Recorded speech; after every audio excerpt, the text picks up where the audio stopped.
Perkenalkan, nama saya Selena Sandi. Saya adalah mahasiswa Politeknik Negeri Pontianak, jurusan Arsitektur, Prodi D4 Arsitektur Bangunan Gedung. Nah, saat ini saya akan mempresentasikan hasil dari tugas besar arsitektur hijau saya yang berkaitan dengan bangunan dari Studio Terpadu Arsitektur 3. Nah, untuk konsep perancangan dari Studio Terpadu 3 saya, di mana desain dari bangunan yang didesain mengikuti bentuk suatu tapak dikarenakan bentuk tapak tidak simetris, sehingga dapat membuat satu keliling bangunan dan terdapat 5 basa bangunan. Nah, dari masa tersebut terdapat sebuah unity atau kesatuan dari 5 basa bangunan. Nah, dengan desain gaya yang minimalis dan green building dapat menciptakan lingkungan yang asri dan nyaman untuk pengguna bangunan. Nah, dapat dilihat dari gambar di sebelahnya terdapat sebuah set plan dari Studio Terpadu Arsitektur 3 saya, di mana itu sudah menunjukkan ada terdapat 5 bangunan yang saling terhubung. Pada bagian bawah dan bagian atas dan bagian samping terdapat 3 basa bangunan yang terpisah. Nah, untuk green building itu sendiri, green building adalah sebuah konsep di mana bangunan yang dalam desain, konstruksi, dan operasinya bisa mengurangi dampak negatif bagi lingkungan.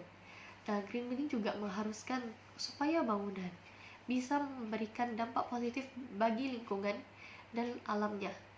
Nah, dalam pembangunannya, bangunan ramah lingkungan harus memaksimalkan sumber daya alam yang ada dan tidak menggunakan bahan-bahan bangunan dalam jumlah yang berlebihan.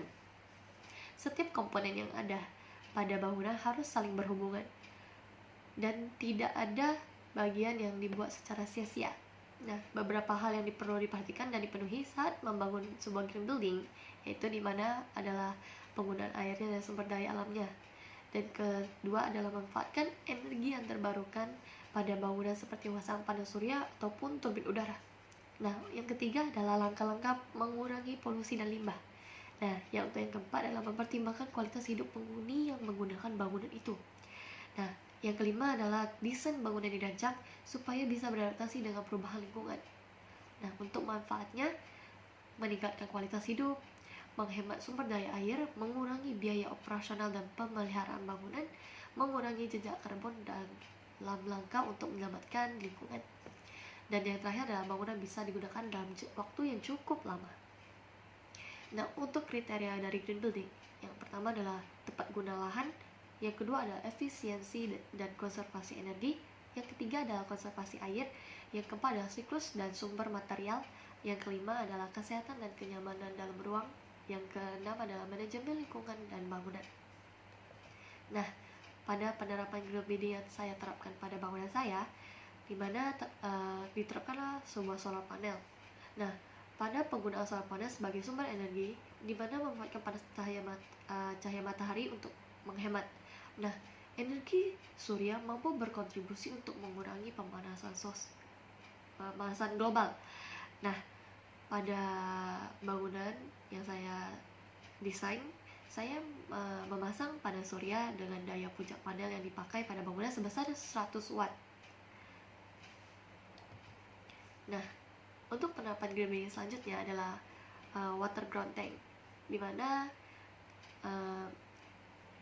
kita membuatkan air hujan untuk tanpa melibatkan banyak PDAM. Nah, pemakaian water ground tank untuk menampung hujan agar dapat digunakan untuk kebutuhan bangunan. Nah, dalam kebutuhan bangunan ini sebenarnya seperti untuk menyiram tanaman dan juga untuk menyiram kloset, di mana tidak menggunakan air secara dari PDAM, dan juga dapat diputar kembali atau didaur lagi. Nah, untuk air hujan yang turun dan jatuh ke atap maka akan dilarikan menuju water ground tank. Sedangkan yang tidak jatuh akan dijatuhkan ke tanah dan akan diserap oleh paving block. Dan dapat dilihat dari gambar, saya sudah menunjukkan di mana letak dari water ground tank saya. Dan yang selanjutnya adalah penerapan green building penghawaan dan pencahayaan. Nah, untuk penghawaan dan pencahayaan pada suatu bangunan dapat mempengaruhi kesehatan dan kenyamanan ruang. Nah, pada penghawaan diberi vegetasi pada balkon sehingga udara yang masuk dapat disaring sebelum memasuki ruangan, dan juga peletakan ventilasi agar udara panas dapat keluar dan bertukar.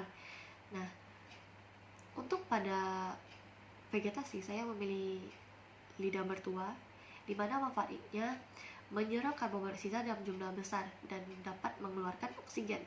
Dan untuk yang kedua adalah menyaring polutan untuk menjadi udara yang bersih.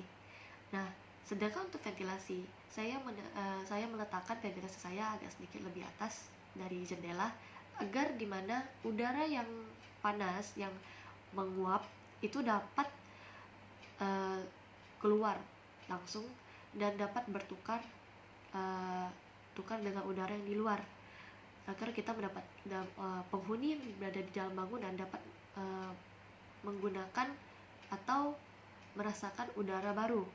Nah, pada pencahayaan diberi double skin fasad agar matahari tidak langsung memasuki bangunan.